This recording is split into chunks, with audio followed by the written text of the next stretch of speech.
Hello दोस्तों, एक बार फिर से स्वागत है आपका आरंभ स्टडी पॉइंट में। आज हम पढ़ेंगे क्लास 9 राजनीति विज्ञान का यह तीसरा अध्याय है, चुनावी राजनीति। पॉलिटी का यह तीसरा अध्याय क्लास 9 है और यहाँ पर हम चुनाव के बारे में जानेंगे। चुनाव में आपको क्या क्या देखने को मिलता है, कैसी राजनीति होती है, वहाँ पर आपको कौन कौन से नेता, कौन कौन से क्षेत्र में, कौन कौन से पार्टी, अनेक प्रकार की गतिविधियां आपको देखने को मिलती है। और इसी गतिविधियों को देखते हुए हम चुनावी राजनीति का यह अध्याय जो है शुरू करते हैं। देखेंगे क्या क्या आपको यहाँ पर पढ़ने को मिलता है। देखिए, बहुत जानकारी आपको यहाँ पर मिलेगी। लिखा गया है परिचय में कि अध्याय 1 में हमने देखा कि लोकतंत्र के लिए यह ना तो संभव है ना ही कि यह ना तो संभव है ना ही जरूरी कि लोग सीधे शासन करें। हमारे समय में लोकतंत्र का सबसे आम स्वरूप लोगों द्वारा अपने प्रतिनिधियों के माध्यम से शासन चलाने का है। इस अध्याय में हम देखेंगे कि किसी लोकतंत्र में प्रतिनिधियों का चुनाव कैसे होता है। हम शुरुआत यह समझने से करेंगे कि लोकतंत्र में चुनाव क्यों जरूरी और उपयोगी है। हम यह भी समझने की कोशिश करेंगे कि विभिन्न दलों की चुनावी द्वंद्वता किस तरह लोगों को लाभ पहुंचाती है। फिर हम यह सवाल उठाएंगे कि किन किन चीज़ों के कारण कोई चुनाव लोकतांत्रिक होता है। इसी के सहारे हम लोकतांत्रिक और गैर लोकतांत्रिक चुनाव का अंतर समझ पाएंगे। अध्याय के बाकी हिस्से में हम इन्हीं पैमानों के आधार पर भारत में हुए चुनावों का मूल्यांकन करेंगे। इस क्रम में हम चुनाव के प्रत्येक चरण यानी विभिन्न चुनाव क्षेत्रों के सीमा निर्धारण से लेकर चुनाव परिणामों की घोषणा तक नज़र डालेंगे। हर चरण में हम यह सवाल पूछेंगे कि क्या होना चाहिए और प्रत्यक्ष चुनाव में क्या अंतर है। और आखिर में हम क्या पढ़ेंगे? अध्याय के आखिर में हम इस सवाल पर विचार करेंगे कि भारत में हुए चुनाव निष्पक्ष और स्वतंत्र ढंग से हुए हैं या नहीं। यहाँ हम निष्पक्ष और स्वतंत्र चुनाव कराने में चुनाव आयोग की भूमिका पर भी विचार करेंगे। देखिए, लिखा गया है चुनाव क्यों। तो हरियाणा के विधानसभा चुनाव के बारे में यहाँ पर बातचीत की गई है। लिखा गया है कि आधी रात के बाद का समय, उत्सुक भीड़ शहर के चौराहे के पास पिछले 5 घंटे से अपने नेता के आने का इंतजार कर रही है। आयोजक भीड़ को बार बार भरोसा दिला रहे हैं कि नेता बस अब आने ही वाले हैं। जब कोई भी गाड़ी पास से गुजरती तो लोग अपने नेता को देखने की उम्मीद में उठ खड़े होते। उन्हें लगता है कि हमारे नेता आ गए। यह नेता हैं श्री देवीलाल, हरियाणा संघर्ष समिति के प्रमुख, जो गुरुवार की उस रात करनाल में भाषण देने वाले हैं। 76 वर्ष के इस नेता को आजकल जरा भी फुर्सत नहीं है। उनका राजनीतिक कार्यक्रम सुबह 8 बजे से लेकर रात 11 बजे तक चलता रहता है। आज सुबह से उन्होंने 9 चुनावी सभाओं में भाषण दिया है। पिछले 21 महीने से वे लगातार जनसभाएं कर रहे हैं और चुनाव की तैयारियां कर रहे हैं।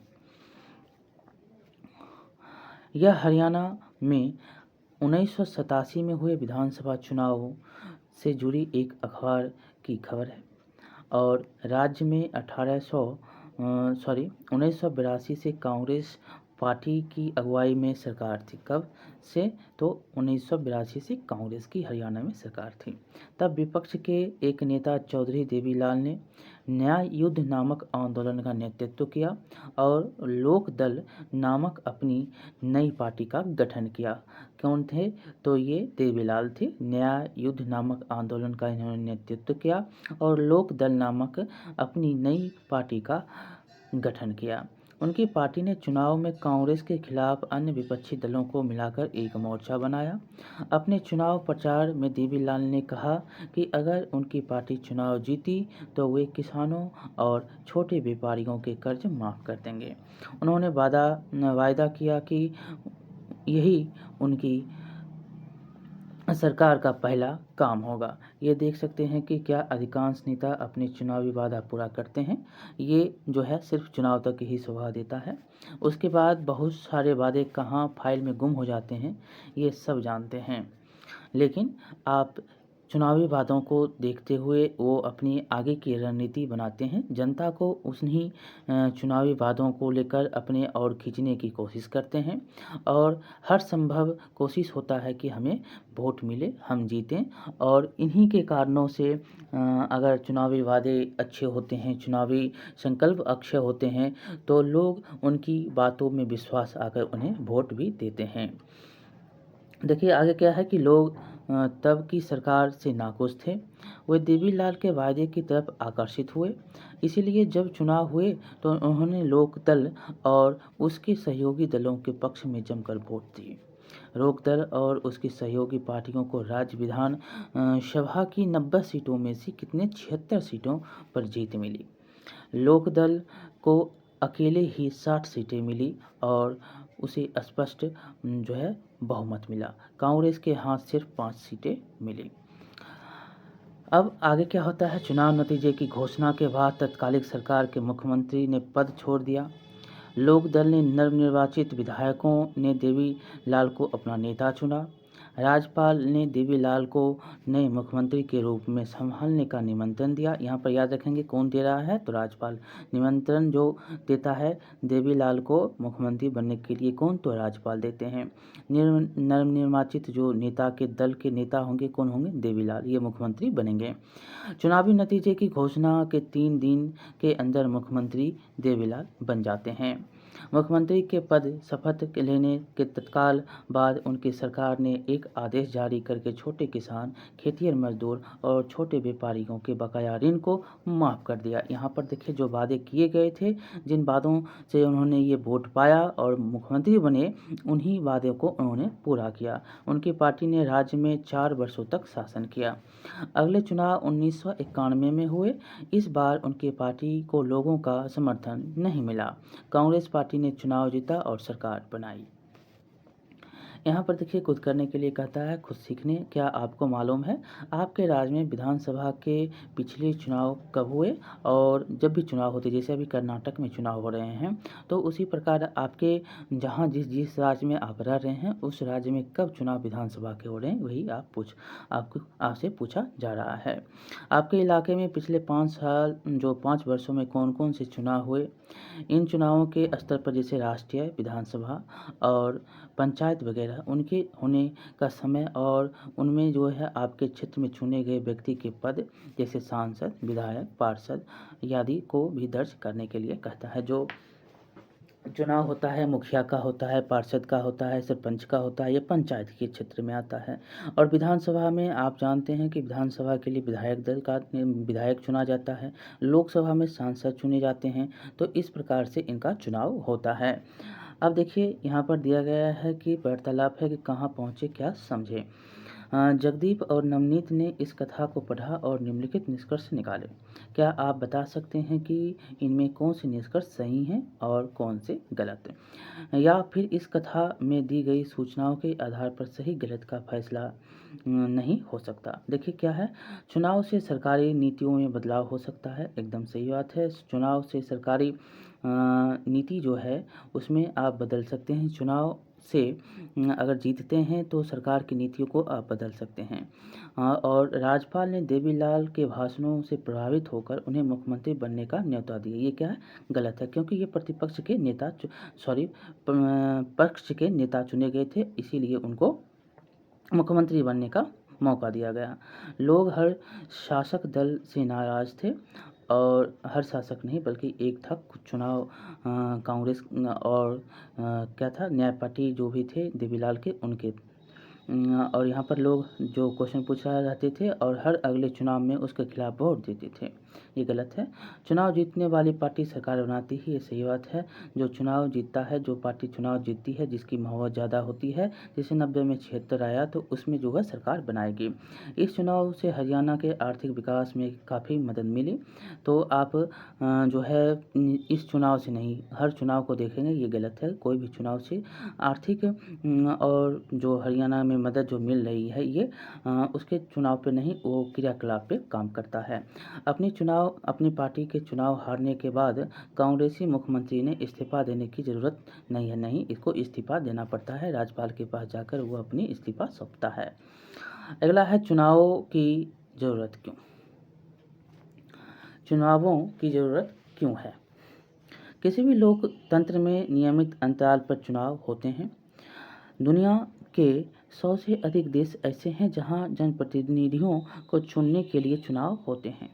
हम यह भी जानते हैं कि अनेक ऐसे देश हैं जो लोकतांत्रिक नहीं हैं, वहाँ भी चुनाव होते हैं, वहाँ भी क्या होता है, चुनाव होता है।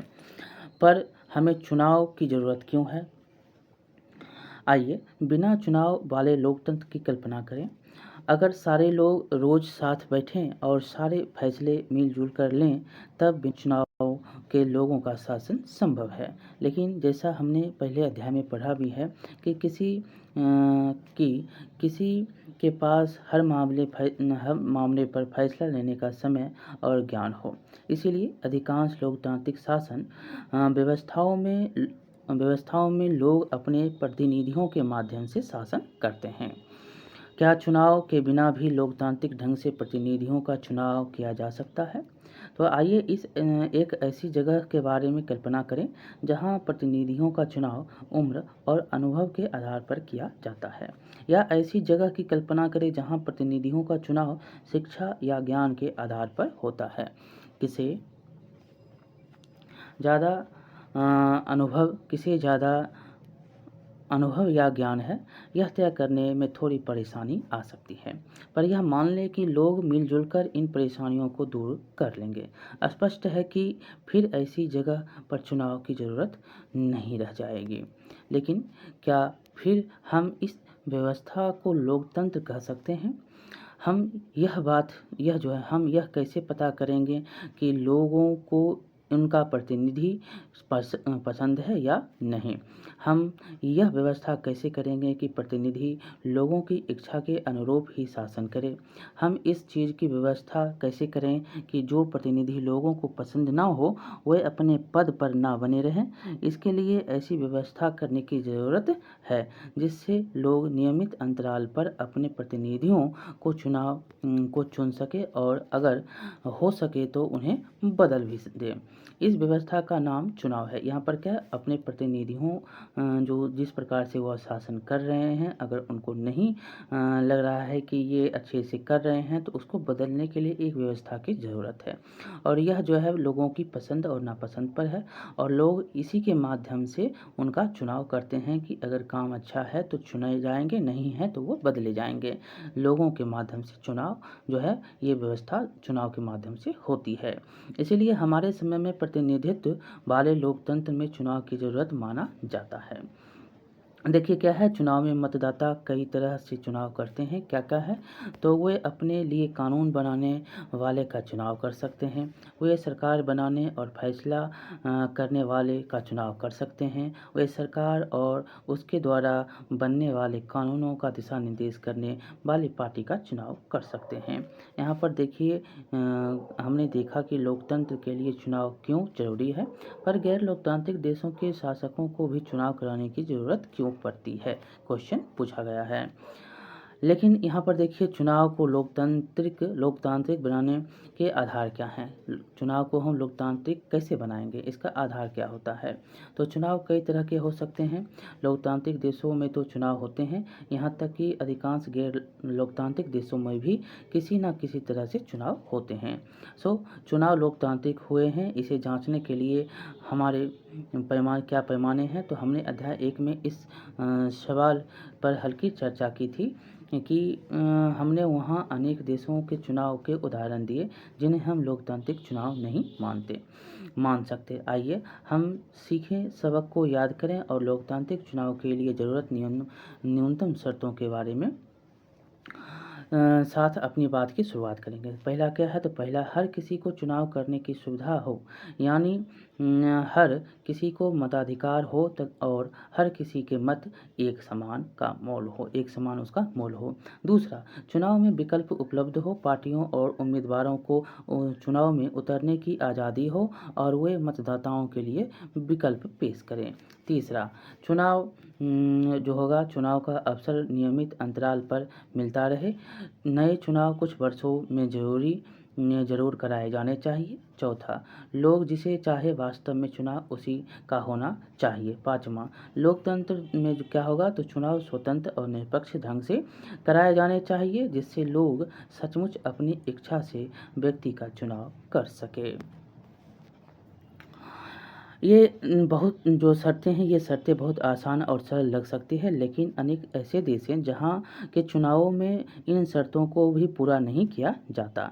इस अध्याय में हम अपने देश में हुए चुनावों पर भी ये शर्तें लागू करके यह जानने का प्रयास करेंगे कि हमारे यहाँ के चुनावों को लोकतांत्रिक कहा जा सकता है या नहीं।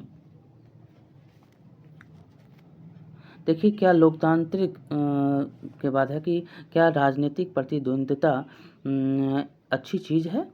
इस प्रकार हम पाते हैं कि चुनाव का मतलब राजनीतिक प्रतियोगिता या प्रतिद्वंद्विता है। क्या है? प्रतिद्वंद्विता है, प्रतियोगिता है, राजनीतिक प्रतियोगिता। यह प्रतियोगिता कई तरह का रूप ले सकती है। सबसे स्पष्ट है राजनीतिक पार्टियों के बीच प्रतिद्वंद्विता।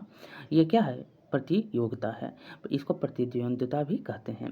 निर्वाचन क्षेत्रों में इसका स्वरूप उम्मीदवारों के बीच प्रतिद्वंद्विता का हो जाता है। अगर प्रतिद्वंद्विता नहीं रहे तो चुनाव बेमानी हो जाएगी, निष्पक्ष चुनाव नहीं हो पाएगा। लेकिन क्या राजनीतिक प्रतिद्वंद्विता का होना अच्छी चीज़ है? चुनावी प्रतिद्वंद्विता में कुछ स्पष्ट नुकसान देखते हैं। इसमें इससे हर बस्ती, हर घर में बंटवारे जैसी स्थिति हो जाती है। आपने भी अपने इलाके में सुना होगा कि लोग पार्टी पॉलिटिक्स के फैलने की शिकायत करते हैं। विभिन्न दलों के लोग और नेता अक्सर एक दूसरे के खिलाफ आरोप लगाते हैं। पार्टियां और उम्मीदवार चुनाव जीतने के लिए तरह तरह के हथकंडे अपनाते हैं। कुछ लोगों का कहना है कि चुनावी दौर जीतने का यह दबाव सही किस्म की दीर्घकालीन राजनीति को पनपने नहीं देता। समाज और देश की सेवा करने की चाह रखने वाले कई लोग अच्छे लोग भी हो सकते हैं, कारणों से चुनावी मुकाबले में नहीं उतरते और उन्हें इस मुश्किल और बढ़ेगी लड़ाई में उतरना अच्छा नहीं लगता और इस मुश्किल से उन्हें बढ़ेगा और वो लड़ाई में उतरना नहीं चाहते हैं। हमारे संविधान निर्माता इन समस्याओं के प्रति सचेत थे, फिर भी उन्होंने भविष्य के नेताओं के चुनाव के लिए मुक्त चुनावी मुकाबला का ही चयन किया। उन्होंने ऐसा इसलिए किया क्योंकि दीर्घकालीन रूप से यही व्यवस्था बेहतर काम करती है। एक आदर्श दुनिया में ही सभी राजनीतिक नेताओं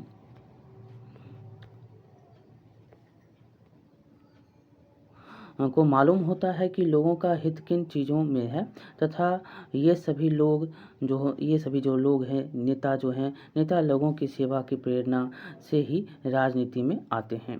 पर कोई भी नेता अगर आ रहा है तो सेवा करने के लिए, लोगों की सेवा करने के लिए राजनीति में आता है। पर असल जीवन में ऐसा नहीं होता। चुनाव क्या होता है, जो जीत लेता है और चला जाता है, कहीं पता नहीं लगता है कि कहाँ है नहीं है। दुनिया भर के सभी नेताओं को अन्य पेशों के लोगों के समान आगे बढ़ने की, अपना करियर बनाने की चिंता होती है। वे सत्ता में बने रहना चाहते हैं या अपने लिए बड़ी बड़ी कुर्सी और ज़्यादा से ज़्यादा अधिकार पाना चाहते हैं। संभव है कि उनके अंदर लोगों की सेवा करने की भावना भी हो, पर सिर्फ इस भावना के भरोसे चीज़ों को छोड़ना जोखिम काम है। यह भी संभव है कि उनके अंदर लोगों की मदद करने की भावना हो, पर उन्हें यह मालूम न हो कि यह काम कैसे किया जा सकता है। या फिर यह भी हो सकता है कि उनके मन में जो विचार हो उनका लोगों की ज़रूरत या स्थानीय स्थितियों से मेल ही ना बैठे। ऐसे में हम इन वास्तविकताओं का सामना कैसे कर सकते हैं? इस तरीका एक तरीका तो राजनेताओं के ज्ञान और चरित्र में बदलाव और सुधार लाना लाने का है, जो उनका विचार है, जो उनका जो तरीका है उसमें सुधार लाना एक तरीका। दूसरा तरीका है कि दूसरा और ज़्यादा व्यवहारिक तरीका यह है कि हम ऐसी व्यवस्था बनाएँ जिससे लोगों की सेवा करने वाले राजनेताओं, जो लोगों की सेवा करने के लिए चुनाव जीतने के लिए आए हैं, को पुरस्कार मिले और ऐसा ना करने वालों को दंड मिले। इस पुरस्कार एवं दंड का फैसला कौन करता है? इसका सीधा सा जवाब है कि लोग करते हैं। चुनावी प्रतिद्वंद्विता का यही अर्थ है कि जो है, अगर वो अच्छा काम नहीं करेंगे, पुरस्कार मिलेगा, जो मतलब वो फिर से चुने जाएंगे। पुरस्कार नहीं मिलेगा, दंड मिलेगा, वो फिर से जो है वो इस बार नहीं चुने जाएंगे। यही है, और इसका जवाब जो है लोग देते हैं चुनावी प्रतिद्वंद्विता में। यही उसका अर्थ भी है। नियमित चुनाव मुकाबला का लाभ राजनीतिक दलों और नेताओं को मिलता है। वे जानते हैं कि अगर उन्होंने लोगों की इच्छा के अनुसार मुद्दों को उठाया तो उनकी लोकप्रियता क्या होगी, बढ़ेगी, और अगले चुनाव में उनकी जीत की संभावना भी बढ़ेगी। लेकिन यदि वे अपने कामकाज से मतदाताओं को संतुष्ट करने में असफल रहते हैं तो वे क्या होते हैं, अगला चुनाव नहीं जीत सकते। इस तरह यदि कोई राजनीतिक पार्टी सिर्फ सत्ता में आने की इच्छा से ही आगे आई है तो भी उसे मजबूरन जनता की सेवा करनी होगी। कुछ इसी ढंग से बाजार काम करता है। भले ही कोई दुकानदार सिर्फ अपने फायदे की सोचता हो, उसे मजबूरन ग्राहक को अच्छा सौदा देना ही पड़ता है। अगर वह ऐसा नहीं करता तो ग्राहक दूसरी दुकान देखेगा। ठीक इसी तरह राजनीतिक मुकाबले भी संभव हैं। कुछ भेदभाव पनपे और लोगों में आपसी मनमुटाव पैदा हो, लेकिन आखिरकार इसे राजनीतिक दल और उसके नेता लोगों की सेवा के लिए बाध्य होते हैं। नहीं भी जीतेंगे तब पर भी आपको जो है काम करना है, तभी आप जीत सकते हैं, नहीं तो नहीं जीत सकते हैं। यहाँ पर देखिए, मेरे पास योजनाएं हैं, घोषणाएं हैं, वायदे हैं।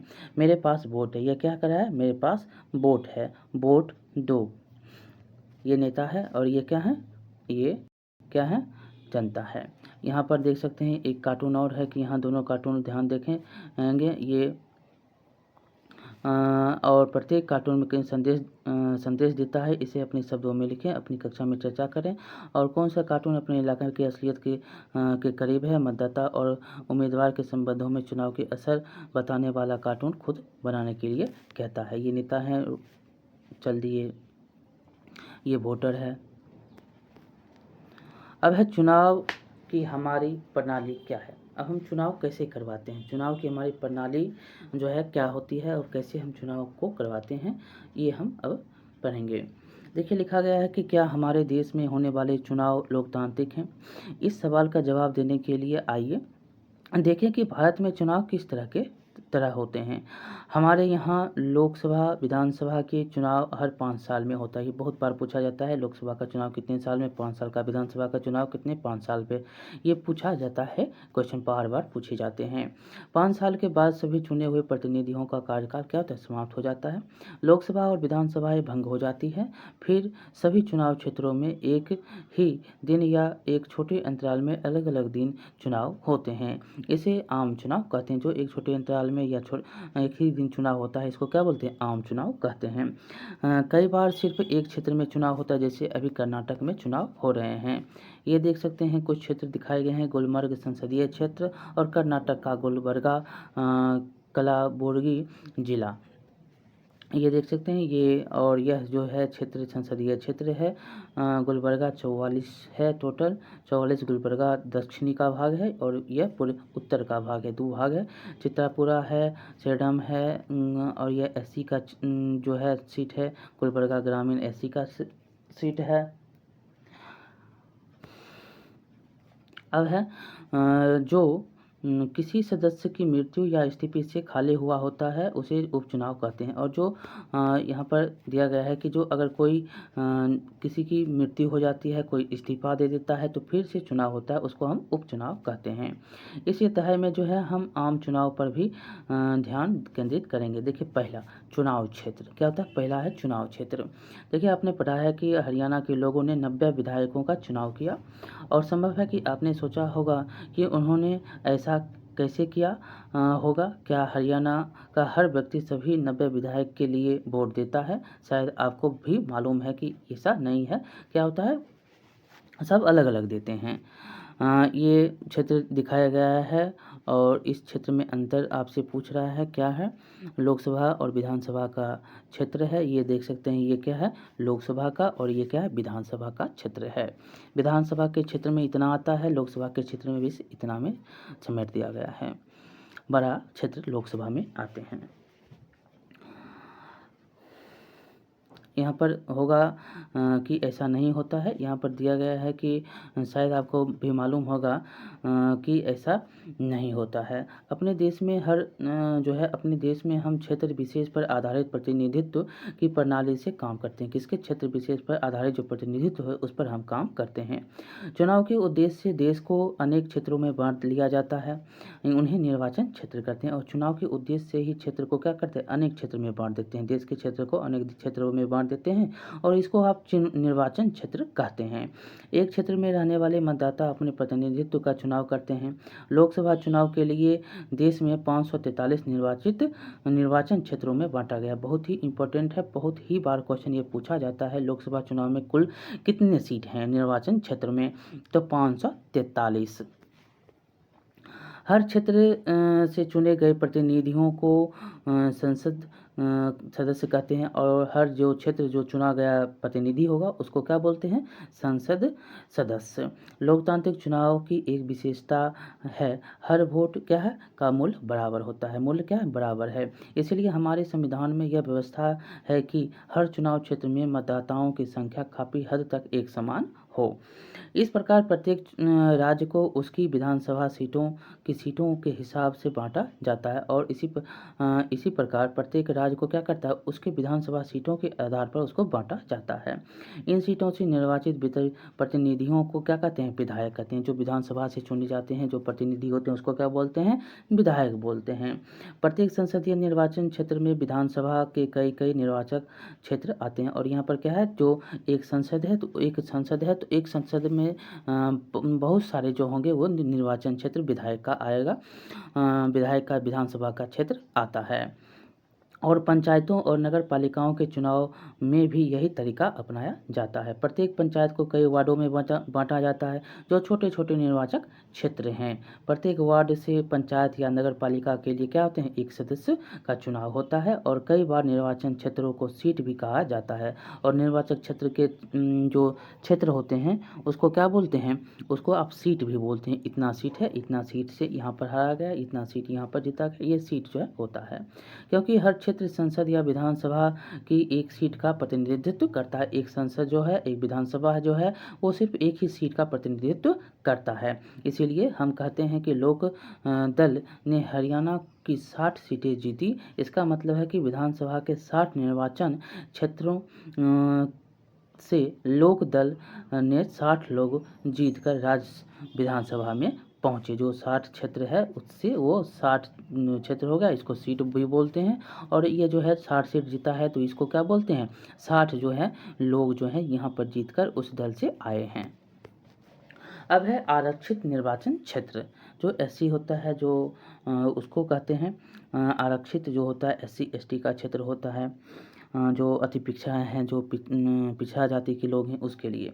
तो क्या है? तो हमारा संविधान प्रत्येक नागरिक को अपना प्रतिनिधि चुनने और प्रतिनिधियों के तौर पर चुने जाने का अधिकार देता है।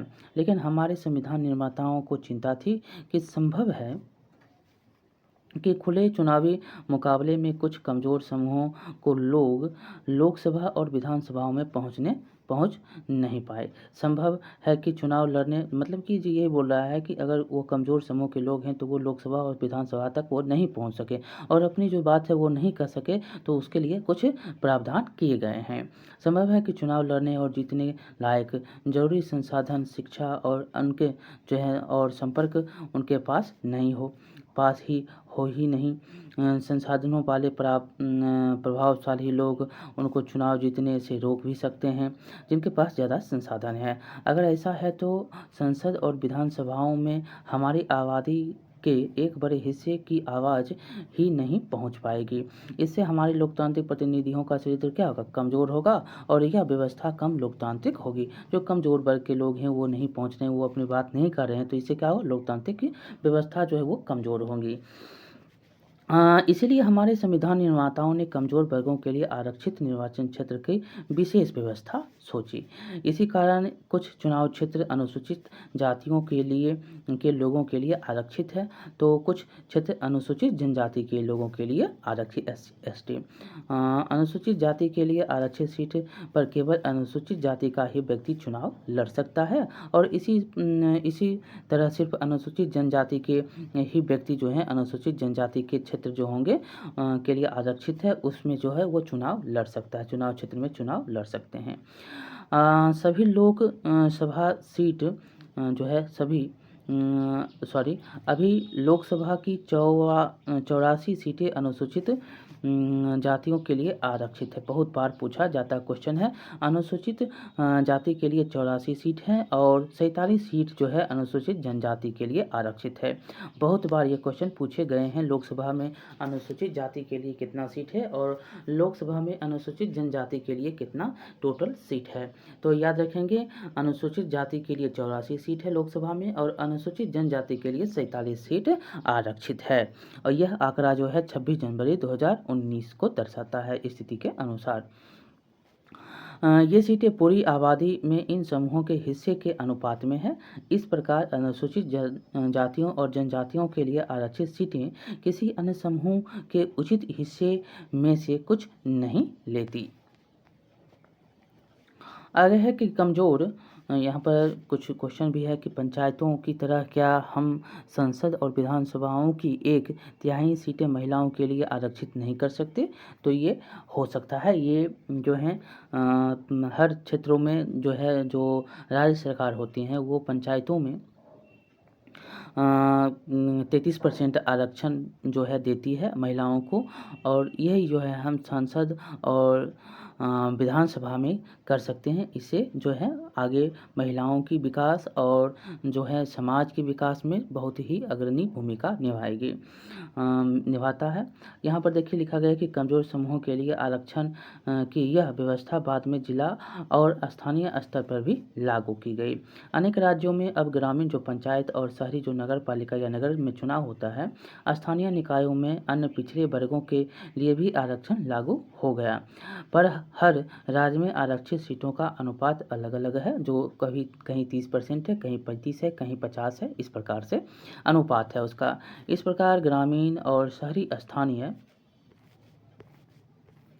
निकायों में 1/3 सीटें जो हैं महिलाओं के लिए आरक्षित की गई है। शहरी और निकाय जो पंचायत है, जो नगर है, उसमें 1/3 सीट जो है आरक्षित किए गए हैं। ये देखिए लोकसभा का टोटल कुल क्षेत्र है 543, सामान्य कितने हैं तो 412 हैं। आरक्षित में अनुसूचित जाति का 84 और अनुसूचित जनजाति का 47 है।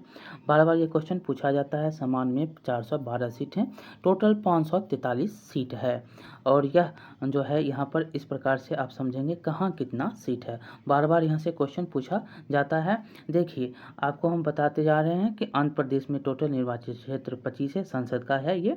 अरुणाचल प्रदेश में 2 है, असम में 14 है, बिहार में 40 है, छत्तीसगढ़ में 11 है, गोवा में 2 है, गुजरात में 26 है, हरियाणा में 10 है, हिमाचल प्रदेश में 4 है, झारखंड में 14 टोटल सीट हैं, और कर्नाटक में 28 सीटें हैं, केरल में 20 हैं, मध्य प्रदेश में 29 है, और महाराष्ट्र में 48 है, मणिपुर में 2 है, मेघालय में 2 है, मिजोरम में 1 है, नागालैंड में 1 है, उड़ीसा में 21 है, और पंजाब में 12 है, राजस्थान में 25 है, सिक्किम में 1 है, तमिलनाडु में 39 है, तेलंगाना में 17 है, त्रिपुरा में 2 है। उत्तर प्रदेश में सबसे ज़्यादा निर्वाचित क्षेत्र जो लोकसभा का कहाँ पर है तो उत्तर प्रदेश में कितना तो 80 है। उत्तराखंड में 42 है, उत्तराखंड में 5 है, और पश्चिम बंगाल में 42 है। और केंद्र शासित में देखेंगे तो अंडमान एवं निकोबार द्वीप समूह में कितना तो 1 है, चंडीगढ़ में 1 है, है, दादरा एवं नगर हवेली में 1, दमन एवं द्वीप में 1, दिल्ली में 7, जम्मू कश्मीर में 5 और लद्दाख में 1 और लक्षद्वीप में 1 और पुदुचेरी में 1। इस प्रकार से टोटल सीट जो है 543 सीट आपको लोकसभा में निर्वाचन क्षेत्र जो है 543 कुल क्षेत्र में हैं। कुल क्षेत्र जो है 543 है और इसमें 412 सामान्य हैं और अनुसूचित जनजाति के 47 और अनुसूचित जाति के 84 सीट हैं। यहाँ पर देख सकते हैं कि यहाँ पर कुछ दिया गया है। नक्शा जवाब देने के लिए कहता है कि अपने राज्य के 2 पड़ोसी राज्य हैं वहाँ पर लोकसभा सीट बताने के लिए और किन राज्यों में लोकसभा के 30 से ज़्यादा सीट हैं। तो 30 से ज़्यादा सीट आपको 3-4 याद रखेंगे आप। उत्तर प्रदेश में 80 लोकसभा सीट है, तो पश्चिम बंगाल में 42 है, महाराष्ट्र में 48 है, बिहार में 40 है, तो और तमिलनाडु में 39 है। 30 से ज़्यादा पूछ रहा है, 39 है। और यहाँ पर 5 आपको राज्य जो मिले वो क्या हैं, एक बिहार को लेंगे, बिहार 40, एक, और दूसरा महाराष्ट्र 48, पश्चिम बंगाल याद रखिएगा, पश्चिम बंगाल 42, 3 हो गया, और उत्तर प्रदेश 80, 4 हो गया, और तमिलनाडु 39, 5 हो गया। 5 टोटल ऐसे राज्य हैं जहाँ पर 30 से ज़्यादा सीट हैं। और आगे हम देखेंगे कि क्वेश्चन और है कि कुछ राज्यों में निर्वाचन क्षेत्रों की संख्या ज़्यादा क्यों है, तो वहाँ पर जनसंख्या क्या है, अधिक है। सबसे ज़्यादा जनसंख्या कहाँ पर है, तो उत्तर प्रदेश में 22-23 करोड़ जो है जनसंख्या उत्तर प्रदेश का है। कुछ निर्वाचन क्षेत्रों में इलाके के हिसाब से छोटे और कुछ में बहुत ज़्यादा क्यों, वहाँ पर लोग नहीं बसे हुए हैं, पहाड़ी क्षेत्र है, कुछ जो है जंगली क्षेत्र है। इस प्रकार से अनुसूचित जाति और अनुसूचित जनजातियों के लिए आरक्षित निर्वाचन क्षेत्र पूरे देश में बिखरे हैं या कुछ इलाके में संख्या ज़्यादा है, तो ये जो है पूरे देश में है। लेकिन कुछ इलाकों में भी आपको, जैसे छत्तीसगढ़ हो गया, जैसे आपको मध्य प्रदेश में भी कुछ क्षेत्र हैं, जैसे यहाँ पर क्या कहते हैं झारखंड के कुछ क्षेत्र हैं, यहाँ पर आपको आरक्षित क्षेत्र ज़्यादा मिलते हैं। अब है मतदाता सूची के बारे में।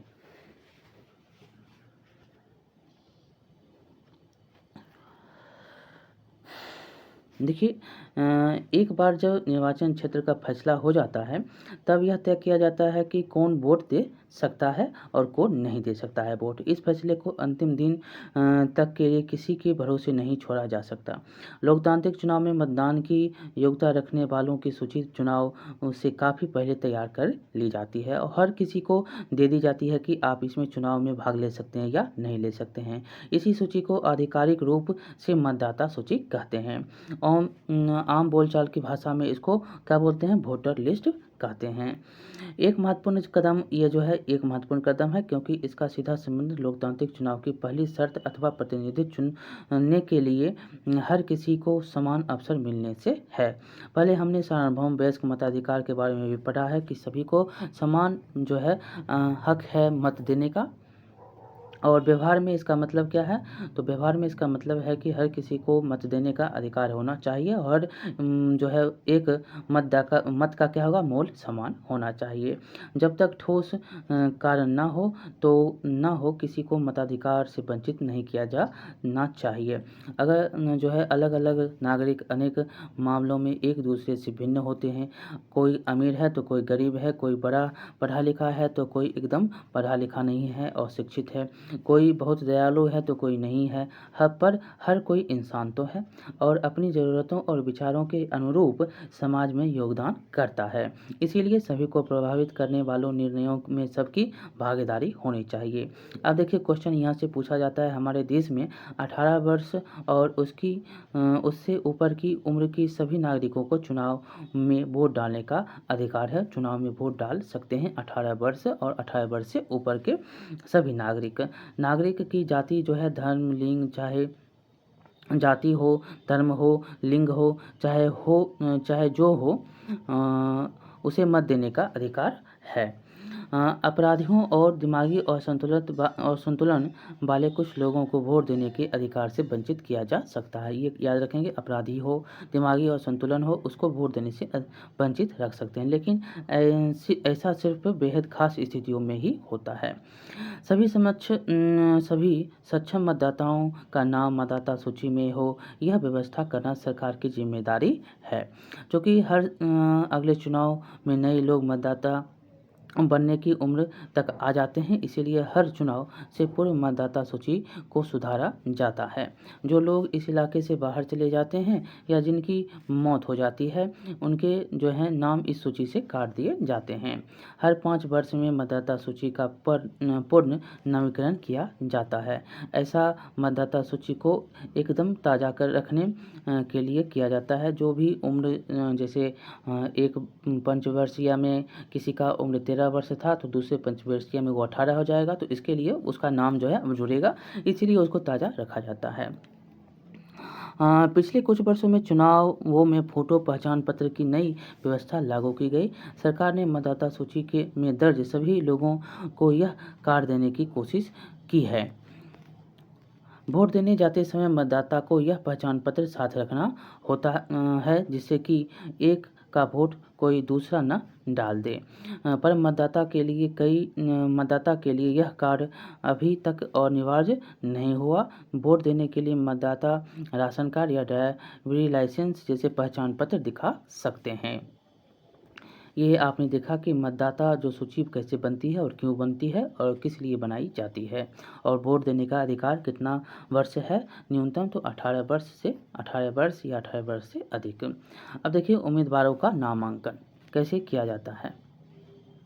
देखिए यहाँ पर जो उम्मीदवारों का अब हम नामांकन कैसे करते हैं, तो यहाँ पर लिखा गया है कि कैसे हम इसका उम्मीदवारों का कितना वर्ष में जो है वो उम्मीदवारी दावा कर सकता है लोकसभा में, राज्यसभा में और जो है विधान सभा में, और जो आपका निकाय होता है, जो पंचायती निकाय होता है उसमें, ये जो है जो भी होते हैं उनमें आपसे पूछा जाता है क्वेश्चन। तो चलिए हम देखते हैं क्या लिखा गया है कि उम्मीदवारों का नामांकन। हमने ऊपर देखा कि लोकतांत्रिक चुनावों में लोगों के पास वास्तविक विकल्प होना चाहिए। यह तभी होगा जब किसी के भी चुनाव लड़ने पर लगभग किसी किस्म की बंदिश ना हो। हमारी चुनाव प्रणाली ऐसा ही करती है। जो कोई व्यक्ति मतदाता है वह उम्मीदवार भी हो सकता है। जो भी मतदाता है वो क्या होगा? उम्मीदवार हो सकता है। सिर्फ एक फ़र्क यह है कि कोई भी व्यक्ति 18 वर्ष की उम्र में ही वोट डालने का अधिकारी हो जाता है, जबकि उम्मीदवारी जो होगा वह बनने का न्यूनतम वर्ष कितना है? तो 25 वर्ष है। याद रखेंगे, न्यूनतम वर्ष उम्मीदवारी के लिए कितना? 25 वर्ष है। उम्मीदवार बनने में भी जो है देख सकते हैं फॉर्म ये सब है। उम्मीदवार बनने के लिए आपको फॉर्म दिया जाता है, इसमें आप भरेंगे, आपका नाम होगा, आपका जो कहाँ से आप भर रहे हैं, आप कौन जाति किस सीट से लड़ रहे हैं, कौन जाति के हैं, और यहाँ पर जो है SC ST है या आप सामान्य जाति के वर्ग से जो है सीट पर लड़ रहे हैं। ये चुनाव प्रक्रिया में आपको सारी डिटेल भरने पड़ते हैं। आपका जो है क्रमिक संख्या कितना है, मतदाताओं की संख्या कितना है, वहाँ पर कितना पुरुष हैं, कितना महिलाएं हैं, ये जो है देख सकते हैं। ये क्या है? जो व्यक्ति चुनाव में जो आएगा, जो जिसका नाम वहाँ पर है मतदाता सूची में, ये सारे नाम जो हैं यहाँ पर दिए गए हैं इसी प्रकार से। अब आगे है कि मतदाता जो होगा, जो यहाँ पर जो भी उम्मीदवार होंगे, अपराधियाँ वगैरह पर रोक है, क्योंकि लेकिन यह पाबंदी बहुत ही कम मामलों में लागू होती है। जो उम्मीदवार होंगे, राजनीतिक दल अपने उम्मीदवार मनोनीत करते हैं जिन्हें पार्टी का चुनाव चिन्ह और समर्थन मिलता है। पार्टी के मनोयोग की बोलचाल की भाषा में टिकट कहते हैं। जो पार्टी का मनोनयन होगा उसको हम मनोनयन जो होगा उसको हम बोलचाल की भाषा में क्या बोलते हैं? टिकट बोलते हैं। इसको हम टिकट कहते हैं। मनोनयन को टिकट बोलते हैं। मनोनयन को हम क्या बोलते हैं? टिकट कहते हैं। अब आगे है चुनाव लड़ने के इच्छुक हर एक उम्मीदवार को एक नामांकन पत्र भरना होता है और कुछ रकम जमानत के रूप में जमा करनी पड़ती है। हाल में सर्वोच्च न्यायालय के निर्देश पर उम्मीदवारों से एक घोषणा पत्र भरवाने की नई प्रणाली शुरू हुई है। अब हर उम्मीदवार को अपने बारे में कुछ ब्यौरे देते हुए वैधानिक घोषणा करनी होती है। प्रत्येक उम्मीदवार को इन मामलों से के सारे विवरण देने होते हैं। देखेंगे क्या क्या मामला है। तो उम्मीदवार के खिलाफ चल रहे गंभीर आपराधिक मामले, उम्मीदवार और उसके परिवार के सदस्यों की संपत्ति और देनदारियों का ब्यौरा, और उम्मीदवार की शैक्षणिक योग्यता। अब आगे है कि इन सूचनाओं को सार्वजनिक किया जाना चाहिए। इससे मतदाताओं को उम्मीदवारों द्वारा खुद के बारे में सूचना के आधार पर अपने फैसले करने का मौका मिलता है। आगे यहाँ पर है उम्मीदवारों की शैक्षणिक योग्यता। तो जब देश की सभी नागरिकों के लिए किसी न किसी किस्म की शैक्षणिक योग्यता जरूरी है, तो विधायक या सांसद महत्वपूर्ण पदों में चुनाव के लिए किसी किस्म की शैक्षणिक योग्यता की ज़रूरत क्यों नहीं है। देखिए लिखा गया है कि सभी तरह के काम सिर्फ शैक्षणिक योग्यता के आधार पर नहीं होते। सभी भारतीय क्रिकेटर जो है भारतीय क्रिकेट टीम में चुनाव के लिए डिग्री की नहीं अच्छा क्रिकेट खेलने की योग्यता जरूरी है। इसी प्रकार विधायक या सांसद की सबसे बड़ी योग्यता यह है कि वह अपने क्षेत्र के लोगों की समस्याओं को समझे, उनकी चिंताओं को समझे और उनके हितों का प्रतिनिधित्व करें। ये जो है वे यह काम कर रहे हैं या नहीं, इसकी परीक्षा उनके लाखों वोटर 5 साल तक रोज लेते हैं। अगर शिक्षा या डिग्री की प्रासंगिकता हो भी, तो यह जिम्मा लोगों को छोड़ देना चाहिए कि वे शैक्षणिक योग्यता को कितना महत्व देते हैं। हमारे देश में शैक्षणिक योग्यता की शर्त लगाना एक अन्य कारण से भी लोकतंत्र की मूल भावना के खिलाफ होगा। इसका मतलब होगा देश के अधिकांश लोगों को चुनाव लड़ने के मौलिक अधिकारों से वंचित करना। जैसे उम्मीदवारों के लिए बीए, बीकॉम या बीएससी की स्नातक डिग्री भी अनिवार्य किया गया तो 90% से ज़्यादा नागरिक चुनाव लड़ने के योग्य हो जाएंगे। यहाँ पर देखिए उम्मीदवारों को अपनी संपत्ति ब्यौरा देने की ज़रूरत क्यों पड़ती है, क्योंकि उनके जो है आर्थिक स्थिति को जाना जाए वो कैसे हैं। अगर आप देखते हैं कि अगर कोई व्यक्ति गरीब आदमी जो है चुनाव जीत जाता है, तो आप 5 साल बाद देखते हैं वो अमीर बन जाता है। क्यों? क्योंकि यहाँ पर भ्रष्टाचार जो उनकी जो भी निकाले जाते हैं योजनाएं, वो योजनाओं में नहीं काम, ये सारे काम अगर नहीं हो रहे हैं तो वो 5 साल बाद देखते हैं फिर वो पुनः हार जाता है। तो इस प्रक्रियाओं को देखते हुए जो है सरकार ने संपत्ति के ब्यौरे को मांगा। अगर आपकी आय से ज़्यादा संपत्ति हो जाती है तो ये कैसे आई, ये सारी व्यवस्थाएं जो हैं उनके इसी आधार पर की जाती है और उससे पूछताछ जो है की भी जाती है, जो भी छापेमारी की जाती है, बहुत सारी प्रक्रियाएं इसी के आधार पर भी होती है। यहाँ पर देख सकते हैं कि भारत की चुनाव प्रणाली के कुछ विशेषताएं और कुछ सिद्धांत दिए गए हैं, इनके सही जोड़े बनाने के लिए कहता है। देखिए यहाँ पर सिद्धांत है और कुछ प्रणाली जो चुनाव प्रणाली की विशेषताएं हैं। हम पढ़ेंगे सार्वभौम वयस्क मताधिकार। यहाँ पर देखिए 18 वर्ष से ऊपर जो होंगे सभी को क्या है मताधिकार देने का अधिकार है। कमज़ोर वर्गों की प्रतिनिधित्व। हर चुनाव क्षेत्र में लगभग बराबर मतदाता, सभी को पार्टी बनाने या चुनाव लड़ने की, यहाँ पर क्या हो जाएगा सभी को पार्टी बनाने और चुनाव लड़ने की आज़ादी। खुली राजनीतिक प्रतिद्वंद्विता, एक मत एक मोल। यहाँ पर देख सकते हैं चुनाव में जो है हर मतदान के लिए लगभग बराबर मतदान होंगे। चुनाव क्षेत्र में लगभग बराबर मतदान होंगे। अनुसूचित जाति और जनजातियों के लिए सीट का आरक्षण। यहाँ पर देख सकते हैं खुली राजनीतिक प्रतिद्वंद्विता, सभी के लिए जो है अनुसूचित जाति और अनुसूचित जनजाति के लिए सीटों का आरक्षण दिया गया है। यहाँ पर हम मिलाएंगे पुनः।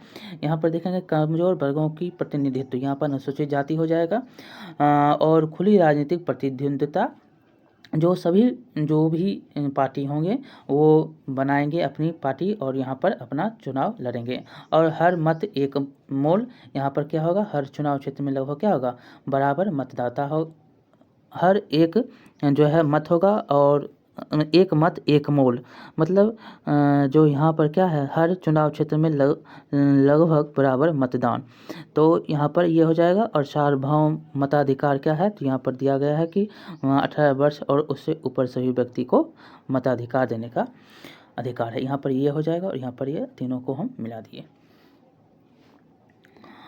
अब हम पढ़ेंगे चुनाव अभियान के बारे में। चुनाव अभियान,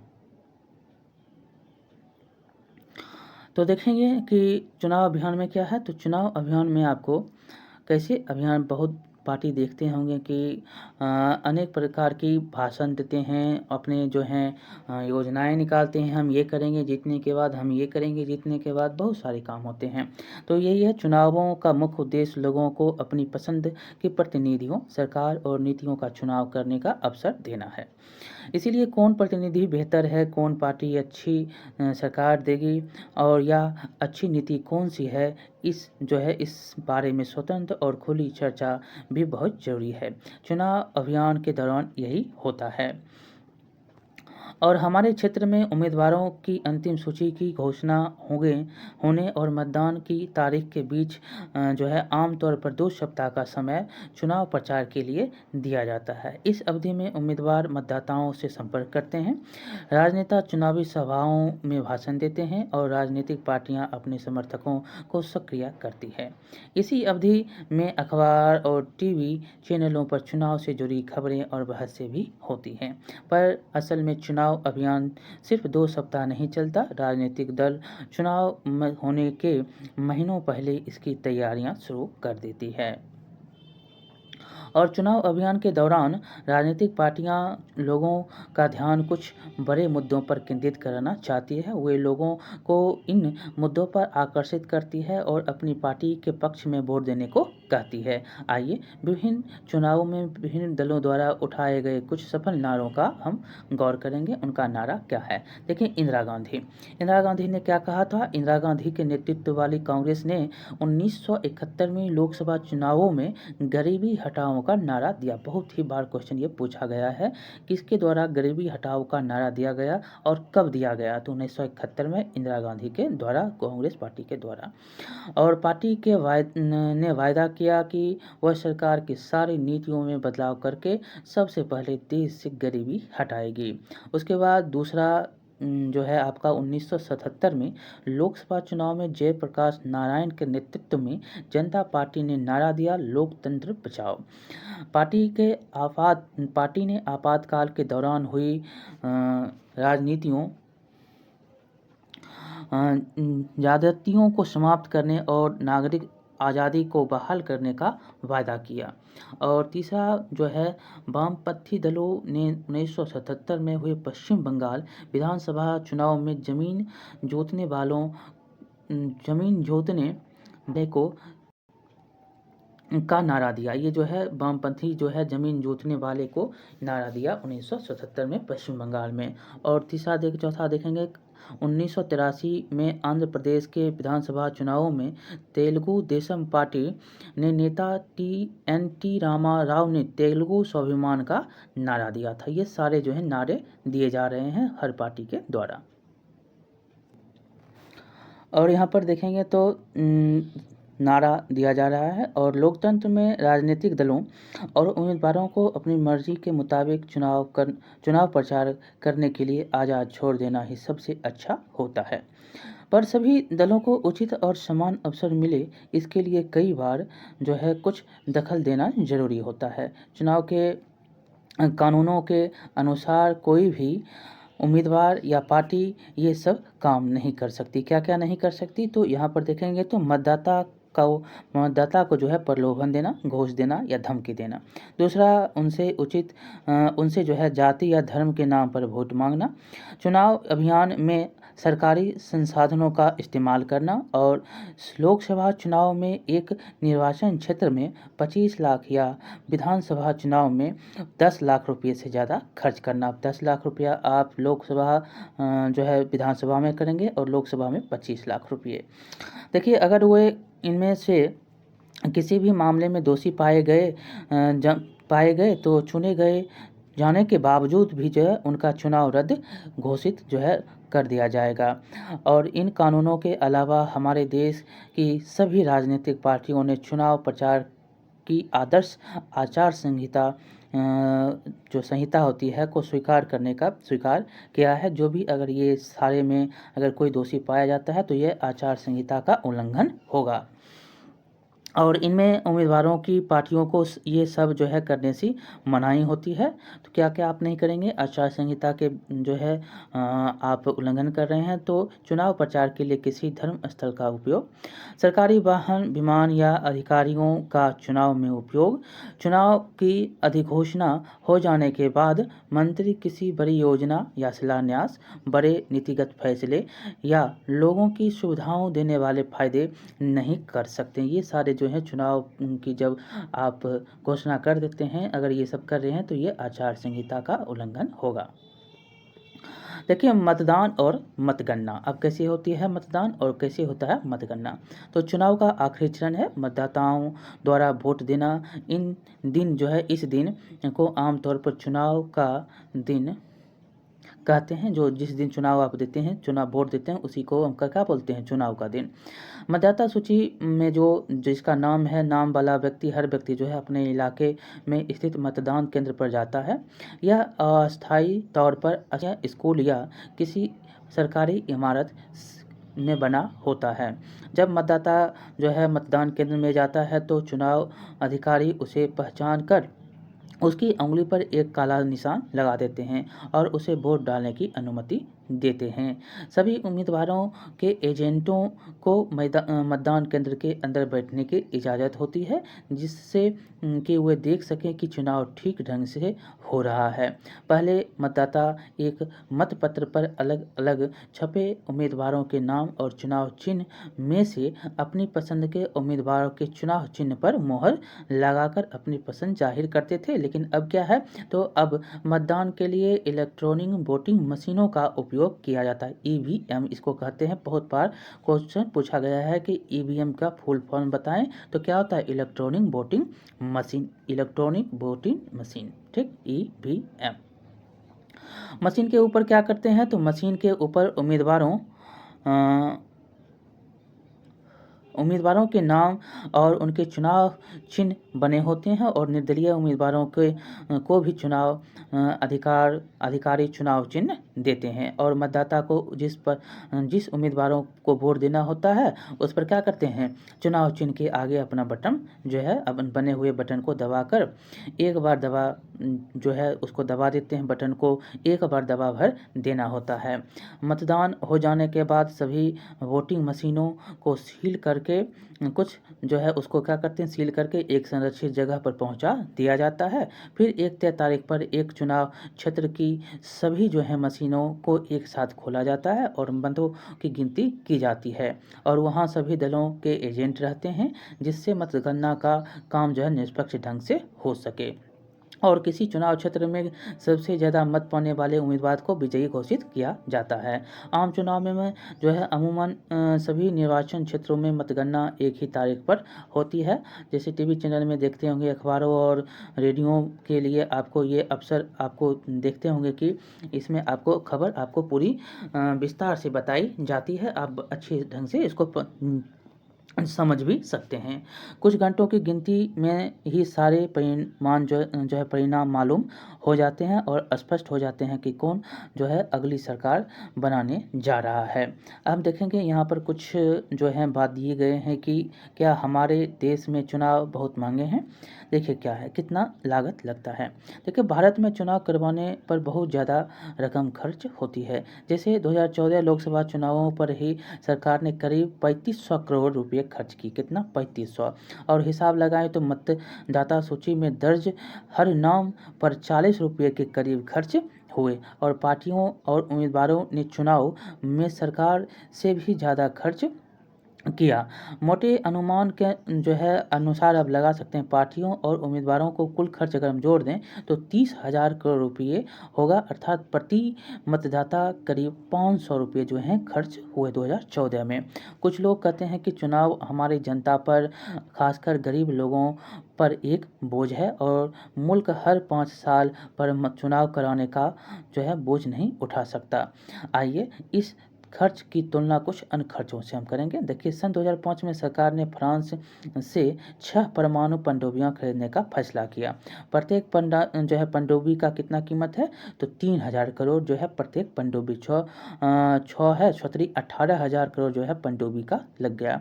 और दिल्ली में सन 2010 में राष्ट्रमंडल खेलों का आयोजन हुआ और इसमें जो है अनुमानतः 20,000 करोड़ से ज़्यादा का खर्च हुआ।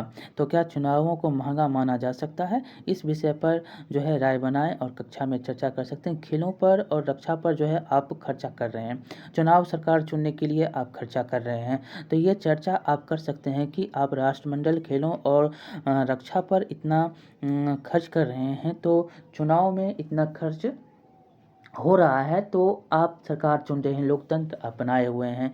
और लोकतंत्र हमारी जो है एक क्या है, ये हमारी सरकार है, हमारी जो है बातें सुनी जाती है और इसी के आधार पर हम अपनी जो है बात रखते हैं। यहाँ पर देख सकते हैं कि गुलबर्गा के चुनाव जो है परिणाम आए हैं, तो क्या है, तो आइए एक बार फिर गुलबर्गा के उदाहरण पर गौर करेंगे। 2014 में यहाँ पर कुल 8 उम्मीदवारों ने चुनाव लड़ा था और यहाँ पर मतदाताओं की संख्या 17.21 लाख थी, जिनमें 9.98 लोगों ने अपने मताधिकार का प्रयोग किया। कांग्रेस पार्टी के उम्मीदवार मल्लिकार्जुन खड़गे को 5 लाख वोट मिले और कुल परे मत का 50.82% ये था। लेकिन बाकी किसी भी उम्मीदवार से ज़्यादा वोट पाने के कारण उन्हें गुलबर्गा संसदीय क्षेत्र से सांसद निर्वाचित घोषित किया गया। यहाँ पर देख सकते हैं कि वोट का जो यहाँ पर दिया गया है, किसको कितना वोट मिला। तो GR सागर जनता दल जो सेक्युलर हैं उसमें जो है 1.57 जो है प्रतिशत वोट पाए हैं। मल्लिकार्जुन खड़गे इंडियन नेशनल कांग्रेस के हैं और इनको 5 लाख वोट मिला है, मतलब 50% जो है 9 लाख में आधा वोट इन्हीं को मिल गया। और भारतीय जनता पार्टी के मनी जो हैं उनको कितना मिला, 4,32,000 और 43,000 वोट जो है 43% वोट इनको मिला है। इसी प्रकार जो है निर्दलीय को भी 0.41% मिला है। तो वोट जो है प्रतिशत इस प्रकार से टोटल वोट से जो उम्मीदवार खड़े हैं उससे भाग देकर निकाल लेते हैं।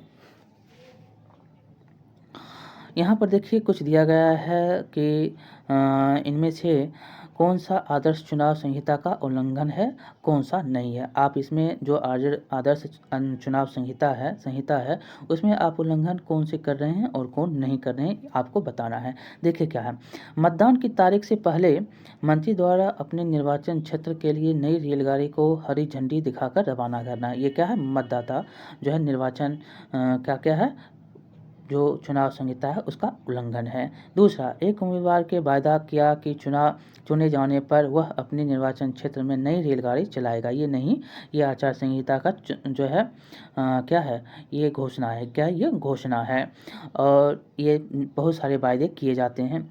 एक उम्मीदवार नहीं है और यह है एक उम्मीदवार के समर्थकों द्वारा मतदाताओं को एक मंदिर में ले जाकर उनसे उसी उम्मीदवार को वोट देने की शपथ दिलाई। क्या है, आचार संहिता का उल्लंघन है।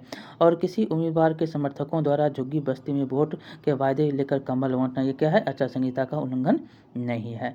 और यहाँ पर जो है ये वोट के समर्थकों के द्वारा जो है बताया जा रहा है कम्बल बांटा, झुग्गी बस्ती में जो है वोट के वायदे लेकर जो है हम अगर वोट देंगे तो नहीं, ये क्या है, आचार संहिता का उल्लंघन है। यहाँ पर घूस दिया जा रहा है, प्रलोभन दिया जा रहा है।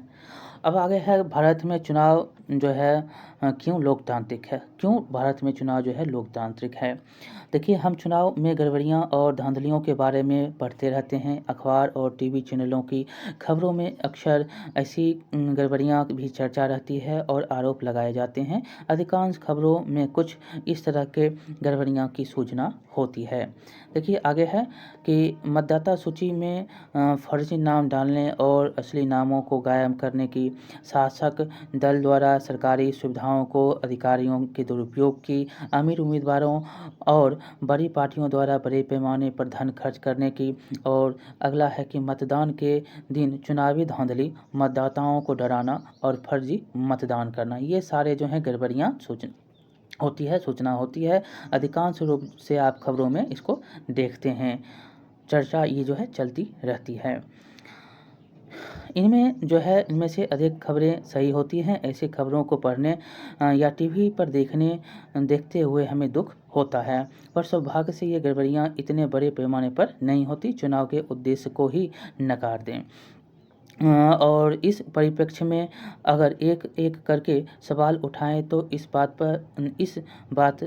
यह बात ज़्यादा स्पष्ट हो जाती है। क्या कोई पार्टी बिना जन समर्थन के सिर्फ चुनाव धांधलियों के सहारे चुनाव जीतकर सत्ता में आ सकती है? यह एक महत्वपूर्ण सवाल है। आइए इस सवाल के पहलुओं पर हम सावधानी से गौर करेंगे। देखिए क्या है स्वतंत्र चुनाव आयोग। यहाँ पर आपको स्वतंत्र चुनाव आयोग है, ये सारी गड़बड़ियाँ होती है तो वहाँ पर क्या करते हैं, वो चुनाव जो हुए हैं जो आप जिस क्षेत्र में चुनाव हुई है उसको रद्द कर सकती है। ये सारी प्रक्रिया अगर आपको हो रही है। देखिए चुनाव निष्पक्ष हुए हैं या नहीं, इसे जांचने का एक सरल तरीका क्या है, यह देखना कि उनका संचालन कौन करता है। क्या चुनाव कराने वाले लोग सरकार से स्वतंत्र हैं या फिर सरकार या शासक पार्टी उन पर दबाव और प्रभाव बनाती है। क्या उनके पास स्वतंत्र और निष्पक्ष चुनाव कराने की शक्ति है। क्या वे ये शक्ति जो है इन शक्तियों का वास्तव में उपयोग करते हैं। हमारे देश के लिए इन सवालों का जवाब काफ़ी हद तक सकारात्मक है। हमारे देश में चुनाव एक स्वतंत्र और जो है बहुत ताकतवर चुनाव आयोग द्वारा कराए जाते हैं। इसे न्यायपालिका के समान ही आज़ादी प्राप्त है। न्यायपालिका जिस प्रकार आपको सुप्रीम कोर्ट है उसी प्रकार इसको भी आज़ादी प्राप्त है। मुख्य निर्वाचक आयुक्त की नियुक्ति भारत के राष्ट्रपति करते हैं। बहुत बार यहाँ से क्वेश्चन पूछा गया है, जो है मुख्य चुनाव आयुक्त के बारे में बहुत बार क्वेश्चन पूछते हैं। इनका जो है नियुक्ति कौन करता है, तो ये राष्ट्रपति करते हैं और इनका जो है समान आज़ादी किस प्रकार है, न्यायपालिका के आधार पर है। और एक बार नियुक्त हो जाने के बाद निर्वाचन आयुक्त राष्ट्रपति या सरकार के प्रति जवाबदेह नहीं रहता है। और जब ये नियुक्त हो गया तो ना सरकार के प्रति जवाबदेह होगा और ना ही राष्ट्रपति के प्रति। अगर शासक पार्टी या सरकार को चुनाव आयोग पसंद ना हो तब पर भी मुख्य निर्वाचन आयुक्त को हटा पाना लगभग असंभव है। इसको अगर पार्टी हो या सरकार हो, इसको चुनाव आयुक्त के जो भी मुख्य निर्वाचन आयुक्त जो हैं उनको आप हटा नहीं सकते हैं। हटा पाना क्या असंभव है। दुनिया के शायद ही किसी चुनाव आयोग को भारत निर्वाचन आयोग जितने अधिकार प्राप्त होंगे। अभी कौन है चुनाव आयुक्त, राजीव कुमार हैं। और यहाँ पर हम पढ़ेंगे अगला कि निर्वाचन आयोग चुनाव की अधिसूचना जारी करने से लेकर चुनावी नतीजों की घोषणा तक पूरी चुनाव प्रक्रिया के संचालन के हर पहलू पर निर्णय लेता है। और आगे है कि यह आदर्श चुनाव संहिता लागू कराता है और इसका उल्लंघन करने वाले उम्मीदवारों और पार्टियों को सजा देता है। और अगला कि चुनाव के दौरान निर्वाचन आयोग सरकार को दिशा निर्देश मानने का आदेश देता है। इससे सरकार द्वारा चुनाव जीतने के लिए चुनाव में सरकारी मशीनरी का दुरुपयोग रोकना या अधिकारियों का तबादला करना भी शामिल है। चुनाव ड्यूटी पर तैनात अधिकारी सरकार के नियंत्रण में न होकर निर्वाचन आयोग के अधीन काम करते हैं। यहाँ पर हम अध्याय में पिछले करीब 25 वर्षों के दौरान निर्वाचन आयोग ने अपनी सारी शक्तियों का उपयोग यहाँ पर देखिए क्वेश्चन पूछा जा रहा है कि चुनाव आयोग के पास इतना शक्ति क्यों है, क्या यह लोकतंत्र के लिए अच्छा है। तो ये क्या है, ये लोकतंत्र के लिए अच्छा है क्या है। और यहाँ पर साथ ही उसने अपनी शक्तियों में विस्तार भी किया है। अब यह आम बात हो गई है कि निर्वाचन आयोग सरकार और प्रशासन को उनकी गलतियों के लिए फटकार लगाए। अगर चुनाव अधिकारियों को लगता है कि कुछ मतदान केंद्रों पर पूरे चुनाव क्षेत्र में मतदान ठीक ढंग से नहीं हुआ तो वो क्या करेगा, वे वहाँ फिर से चुनाव या फिर से मतदान का आदेश देता है। और अक्सर शासक दलों को निर्वाचन आयोग के कामकाज से परेशानी होती है, लेकिन उन्हें निर्वाचन आयोग के आदेश मान्य होते हैं। अगर निर्वाचन आयोग स्वतंत्र और शक्तिशाली नहीं होता तो यह संभव नहीं था। इसीलिए जो है लोकतंत्र में इसको इतना अधिकार देना बनता है। यहाँ पर देखिए क्या लिखा गया है कि चुनाव आयोग ने 14वीं लोकसभा के गठन की अधिसूचना जारी की है और उच्च न्यायालय ने चुनाव आयोग से अपराधी नेताओं पर रोक लगाने को कहा है। तीसरा है कि बिहार के चुनाव में मतदान के लिए फ़ोटो पहचान पत्र अनिवार्य है। चुनाव आयोग को हरियाणा के नए पुलिस प्रमुख की नियुक्ति स्वीकार। चुनाव आयोग ने चुनाव खर्च पर नकल कसी। चुनाव आयोग ने 398 जो है मतदान केंद्रों पर फिर से वोट डालने के आदेश दिए। चुनाव आयोग का एक और गुजरात दौरा, चुनावी तैयारियों का जायजा लिया। ये अखबार की प्रतियों को आप सुर्खियों में देख सकते हैं, ये सारे सुर्खियां आते हैं। राजनीतिक विज्ञापनों पर सेंसर का अधिकार हो, चुनाव आयोग बोलता है। और चुनाव आयोग ने गृह मंत्रालय के चुनाव सुधार संबंधी सुझाव नकारे। चुनाव के गुप्त खर्च पर चुनाव आयोग पर नज़र और एग्जिट पोल पर प्रतिबंध लगाने की फिलहाल कोई योजना नहीं चुनाव आयोग। ये सारे जो हैं सुर्खियां देख सकते हैं, अखबारों में पढ़ने को आपको मिलते हैं। इन सुर्खियों को ध्यान से पढ़िए और पहचानिए स्वतंत्र और निष्पक्ष चुनाव के लिए चुनाव आयोग किन किन शक्तियों का प्रयोग कर रहा है। यहाँ पर देख सकते हैं एग्जिट पोल हो गया, चुनाव खर्च हो गया, चुनाव से गृह मंत्रालय, यहाँ पर राजनीतिक विज्ञापन सेंसर का अधिकार ये हो गया, चुनाव आयोग का जो है दौरा हो गया, चुनाव आयोग खर्च कर रहा है उसके नकेल को देख रहा है होगा कि नहीं होगा, चुनाव आयोग 14वीं जो है लोकसभा का जो है अधिसूचना जारी कर रहा है। ये सारे जो हैं उनके अधिकार के हैं। अब है चुनाव में लोगों की भागीदारी, बहुत ही इम्पोर्टेंट है कि चुनाव प्रक्रिया की गुणवत्ता को जांचने का एक और तरीका यह देखना है कि इसमें लोग उत्साह से भागीदारी करते हैं या नहीं। अगर चुनाव प्रक्रिया स्वतंत्र और निष्पक्ष नहीं है तो लोग इसमें भागीदारी करना जारी नहीं रखेंगे। अब इन लेखाचित्रों को पढ़िए और भारतीय चुनाव में लोगों की भागीदारी के बारे में कुछ निष्कर्ष निकालिए। देखिए, पहला यहाँ पर है कि चुनाव में लोगों की भागीदारी का पैमाना आमतौर पर मतदान करने वाले लोगों के आंकड़ों को बनाया जाता है।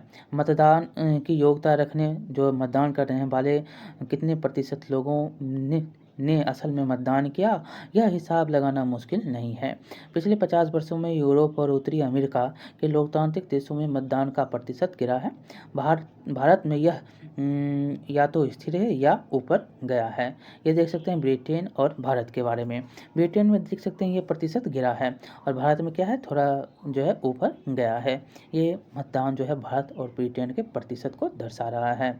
1991 में देख सकते हैं कि भारत का जो है 5-6 था तो 5-8-6-2 और 6-6-6-6 करके अभी तक जो है ये भारत का 66% है और 59 है, 60 है। ये धीरे धीरे करके बढ़ा और घटा, मतलब संतुलन में है, स्तर ना गिरा है ना बढ़ा है 2015 तक है। दूसरा आपका ग्राफ है कि भारत में अमीर और बड़े लोगों की तुलना में गरीब, निरक्षर और कमज़ोर लोग ज़्यादा संख्या में मतदान करते हैं। पश्चिम के लोकतंत्रों में स्थिति क्या है, इससे उलट है। अमेरिका में गरीब लोग, अफ्रीकी मूल के लोग और हिस्पैनिक लोग अमीर और श्वेत लोगों की तुलना में काफ़ी कम मतदान करते हैं। यहाँ पर देख सकते हैं ऊंचा, पिछड़ा, अनुसूचित जनजाति, ये क्या है, भारत के हैं। और यह जो हैं गोरे लोग और श्वेत लोग, हिस्पैनिक लोग जो हैं ये कम मतदान कर रहे हैं। गोरे लोग और श्वेत लोग क्या कर रहे हैं, ज़्यादा मतदान कर रहे हैं। ये आंकड़े 2004 के हैं। आगे तीसरा है कि भारत में आम लोग चुनावों को बहुत महत्व देते हैं। उन्हें लगता है कि चुनाव के जरिए वे राजनीतिक दलों पर अपने अनुकूल नीति और कार्यक्रमों के लिए दबाव डाल सकते हैं। उन्हें लगता है कि देश के शासन संचालन के तरीकों में उनके वोट महत्व हैं। देख सकते हैं 15%, 18 और 67 ये फ़र्क पड़ता है, मतलब 67%, 68% जो है, सॉरी यहाँ पर 18% नहीं फ़र्क पड़ता है और 15% नहीं पता। यहाँ पर जो है खुद करने अपने परिवार के मतदाता सदस्य को कहता है देखने के लिए शामिल आप होते हैं, चुनाव में वोट देने जाते हैं, यही सब यहाँ पर लिखा गया है।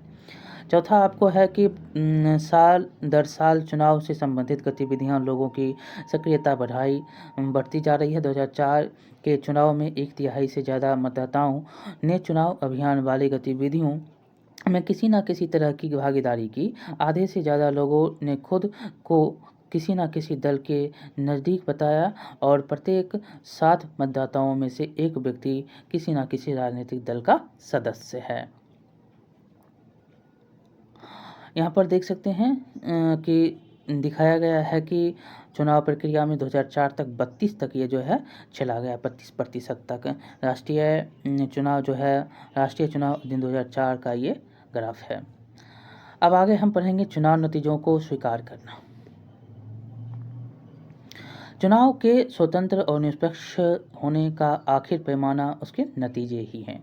अगर चुनाव स्वतंत्र और निष्पक्ष ढंग से न हो तो नतीजे हरदम क्या होते हैं, ताकतवर जमात के पक्ष में ही जाते हैं। ऐसी स्थिति में शासक पार्टी चुनाव हारती ही नहीं है। आमतौर पर हम हारने वाली पार्टी गड़बड़ ढंग से कराए गए चुनाव नतीजों को स्वीकार नहीं करती। भारत में चुनावी नतीजे खुद ही काफ़ी कुछ कह देते हैं। क्या करते हैं, भारत में चुनावी नतीजे खुद ही काफ़ी कुछ कह देते हैं। जैसे देखेंगे, भारत में शासक दल राष्ट्रीय और प्रांतीय स्तर पर अक्सर चुनाव हारते रहे हैं, बल्कि पिछले 15 वर्षों में भारत में जितने चुनाव हुए हैं उनमें प्रत्येक 3 में से 2 में शासक पार्टियां हारी ही है। और अमेरिका में मौजूदा चुनाव हुआ प्रतिनिधि शायद ही कभी चुनाव हारता है। भारत में निवर्तमान सांसद और विधायकों में से आधे चुनाव हार जाते हैं। वोट खरीदने में सक्षम पैसे वाले उम्मीदवार हो या आपराधिक पृष्ठभूमि वाले उम्मीदवार, उनका भी चुनाव हारना बहुत आम है। कुछ एक अपवादों को छोड़ दें तो अक्सर हारी हुई पार्टी भी चुनाव के नतीजों को जनादेश मानकर स्वीकार कर लेती है। अब है स्वतंत्र और निष्पक्ष चुनाव की चुनौतियाँ। इसकी चुनौती क्या हैं? यह देख सकते हैं प्रेस कॉन्फ्रेंस हो रहा है। यह देख सकते हैं कि यह कहने की क्या ज़रूरत है कि हमने अपने योग्य और जीतने वाले रिश्तेदारों को ही टिकट दिया, नेता के द्वारा जो है कहा जा रहा है। यह कार्टून कोना आपको दिख रहा है। और जो है इसकी चुनौती क्या है, तो इन बातों से हम इस सरल से निष्पक्ष पर पहुंचते हैं कि भारत में चुनाव बुनियादी रूप से स्वतंत्र और निष्पक्ष हैं। जो पार्टी चुनाव जीतकर सरकार बनाती है उसे लोगों का समर्थन प्राप्त होता ही है। संभव है कि हर निर्वाचन क्षेत्र पर यह बात लागू ना होती हो। कुछ उम्मीदवार पैसों के जोर पर या गलत तरीकों से जीते हो सकते हैं, पर चुनाव का कुल नतीजा अभी भी लोगों की इच्छा को ही बताता है। पिछले 50 वर्षों में हमारे देश में इस सामान्य नियम के थोड़े बहुत अपवाद हैं और यही चीज़ भारतीय चुनाव प्रणाली को लोकतांत्रिक बनाती है। और यहाँ पर है कि पर जब आप थोड़े ज़्यादा गंभीर मसलों पर गौर करके कुछ सवाल उठाएंगे तो तस्वीर थोड़ी अलग लगेगी। क्या लोग पूरी समझदारी और सारी चीज़ें जानकर फैसले करते हैं? क्या मतदाताओं के पास सचमुच जो है स्वस्थ विकल्प उपलब्ध होते हैं? क्या चुनाव मैदान सबको बराबरी का अवसर देता है? क्या कोई सामान्य जीतने की कल्पना भी कर सकता है?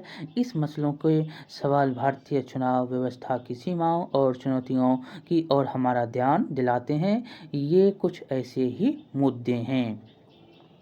ये कार्टून को नाम में आप देख सकते हैं कि कुछ जो है नेताजी संबद्धता सम्मेलन से बाहर आते हुए दिखाया गया है और ये भाई भतीजावाद के पक्ष में बोल रहे हैं। क्या ये भाई भतीजावाद कुछ राज्यों और पार्टियों तक ही सीमित है? बहुत सारे आप देख सकते हैं कि वो इसका पार्टी है तो उसका चाचा, पार्टी का चाचा, नाना नानी, बहुत सारे जो हैं बन जाते हैं और उन्हीं को जो है दिया जाता है चुनाव में जो है टिकट। आगे है कि ज़्यादा जो यहाँ पर है कि ज़्यादा रुपये पैसे वाले उम्मीदवार और पार्टियां गलत तरीके से चुनाव जीत ही जाएंगे, यह कहना मुश्किल है, पर उनकी स्थिति दूसरों से क्या होता है, ज़्यादा मजबूत रहती है।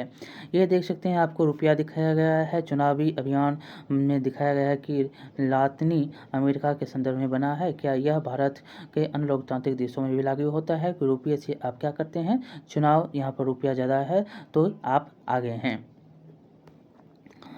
और कार्टून में ये देख सकते हैं टुडे और टुमारो को दर्शाया गया है। टुडे में ये है, टुमारो में ये है। कार्टून कोना में यह कार्टून कोना वोट के पहले और बाद के मतदाता की जो है स्थिति को दर्शाया गया है। देख सकते हैं यहाँ पर वोट से पहले आप यहाँ भाषण नेता दे रहा है और यहाँ पर वोट हो गया तो देख सकते हैं क्या है ये कैसे हैं। दिखाया क्या किसी लोकतंत्र में ऐसा ही होगा? क्या आप ऐसे उदाहरण सोच सकते हैं? और यह जो है हुआ है ऐसा नहीं हुआ जो है जब ऐसा नहीं हुआ हो। आगे है कुछ आप देखेंगे कि देश के कुछ इलाकों में आपराधिक पृष्ठभूमि और संबंधों वाले उम्मीदवार दूसरों को चुनाव मैदान से बाहर करने और बड़ी पार्टियों के टिकट पाने में सफल होने लगे हैं। अलग-अलग पार्टियों में कुछ एक परिवारों का जोड़ है और उनके रिश्तेदार आसानी से टिकट पा जाते हैं और अक्सर देखते हैं कि अक्सर आम आदमी के लिए चुनाव में कोई ढंग का विकल्प नहीं होता, क्योंकि दोनों प्रमुख पार्टियों की नीतियां और व्यवहार कमोबेश एक तरह के होते हैं। बड़ी पार्टियां की तुलना में हमें जो है छोटे दलों की निर्दलीय उम्मीदवारों को कई तरह की परेशानियां उठानी पड़ती है। अब देखिए ये सब सारी चुनौतियां जो हैं भारत के ही नहीं हैं, कई स्थापित लोकतांत्रिक की भी यही स्थिति है। लोकतंत्र में जो लोग आस्था रखते हैं उनके लिए ये चीज़ें गहरी चिंता का विषय है। इनमें से कुछ समस्याओं से मुक्ति पाने के लिए चुनाव प्रणाली में जरूरी बदलावों की मांग नागरिक, सामाजिक कार्यकर्ताओं और संगठनों की तरफ से हो रही है। क्या आप कुछ चुनाव सुधार सुझा सकते हैं? इन चुनौतियों का सामना करने के लिए एक आम नागरिक की क्या आवश्यकता क्या कर सकता है? यहाँ पर देखिए कुछ बताया गया है कि ये भारतीय चुनावों के कुछ तथ्य हैं। इनमें से प्रत्येक टिप्पणी करके ये बताइए कि ये चीज़ें हमारी कुछ जो हैं हमारी चुनाव प्रणाली की शक्ति को बढ़ाती है या कमज़ोर करती है या कमजोरी को, शक्ति को बढ़ाती है या कमजोरी को। देखिए 16वीं लोकसभा में महिला सदस्यों की संख्या 12% है और चुनाव जो है यहाँ पर क्या है, ये शक्ति को कमज़ोर करती है। ये जो अगर आगे बढ़ेगा महिलाओं की सदस्यों की संख्या, तो हमारी लोकतंत्र जो है शक्ति है उसको ज़्यादा जो है प्रबल देख सकते हैं। चुनाव कब हो इस बारे में अक्सर चुनाव आयोग सरकार की नहीं सुनता। ये क्या है, चुनाव कब हो ये सरकार की नहीं सुनता, ये सरकार का जो है उसके समय के अनुसार 5 साल हो रहा है तो उसी के हिसाब से चुनाव आयोग क्या होता है, निष्पक्ष होता है।